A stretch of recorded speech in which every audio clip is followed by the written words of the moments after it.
Sat. My name is Swami Nikhilananda and welcome to Spirituality and Vedanta Philosophy. My humble prostrations to my worshipful Guru, Sri Swami Jyotirmananji Maharaj of Yoga Research Foundation, Miami, Florida, and to all of you divine souls listening to this video. In today's video, we will discuss what are the four key stages of human life according to Sanatan Dharma. So, Sanatan Dharma believed that the average life expectancy was 100 years if we followed the yogic principles and we lived our life well. The first 25 years were Brahmacharya, the next 25 was Grihasth, then Vanaprastha, and then Sannyas. So 4 sections of 25 years each, and I'll explain each one. Brahmacharya was the first stage of student life. Brahma means God, and Acharya means your daily actions to connect with God. And in that process, in the student life, there were really two things that were considered very important. One was maintain absolute celibacy, so you could increase your energy and focus on the studies. And the next was to really also build your vocational skills, so you could earn a livelihood. So in addition to learning about scriptures and spirituality, you would also build a solid foundation on your educational system.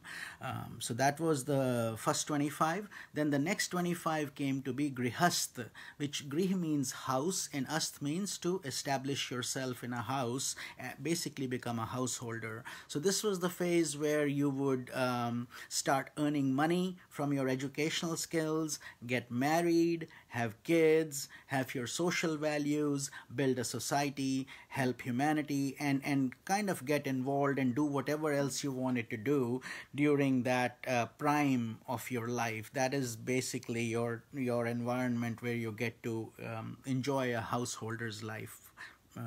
So the third stage after that, after you're 50, now you have acquired all the possessions, the things you wanted to do and so on. Now comes the period of contemplation. It is called Vanaprastha. So Van means forest and Prasth means to go. Literally, many years ago, people used to leave the household and go to the forest and have a small hut or go to and meditate there and start getting ready for the final phase of the exit strategy of the human life, which was supposed to be 100 years. So the 50 to 75 was basically preparatory work for oneself to get ready.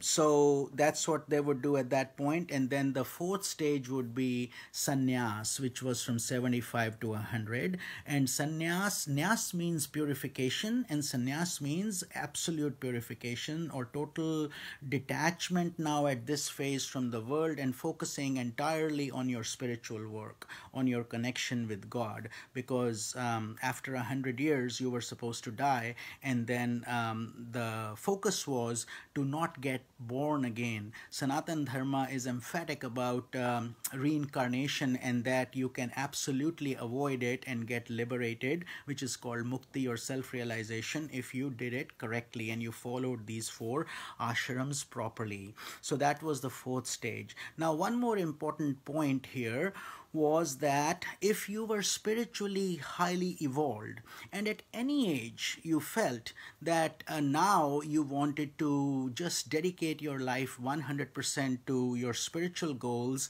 and get self-realized and work under a guru, and your life now you want to live as a sannyasi or follow the sannyas process, it was perfectly acceptable in that structure.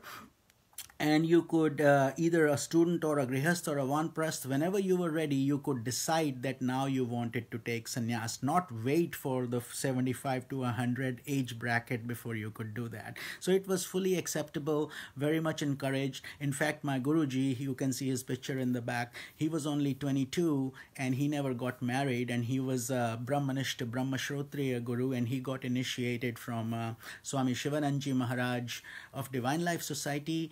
and he decided to serve the world that way. Even in just he's 90 now, so even during this 1 century, so many centuries ago, also it was always very much acceptable in the Sanatana Dharma philosophy. I think I had clarified Sanatan Dharma and Hinduism, although they are used interchangeably, they're quite different from, you may watch my other video that I had put together for you, but basically that's what the 4 stages of life were. Now these days the problem is not many people are living to be a full 100 because they are not following the correct yogic life, they are not taking care of their health, they are not following the prescribed processes that our sages and saints had recommended to us. So what we can do is we can still build integral yoga in our lives, and therefore blend our selfless service, meditation, bhakti, and jnana yagya, study of scriptures, and so on. We don't have to wait from one stage to another of the process. At those days it worked very well because the process was very refined, and sages and saints were there, gurukuls were there were plenty of resources to create that structure. But that was in the early stages. So in today's life, I think if we follow integral yoga, as I just explained, is probably going to be very effective in this Kali Yuga also. I hope you liked this video. I hope it helped you, and I will keep bringing you more of these insights about Sanatana Dharma and Vedanta philosophy. Till then, divine blessings. Om Shanti, Shanti, Shanti.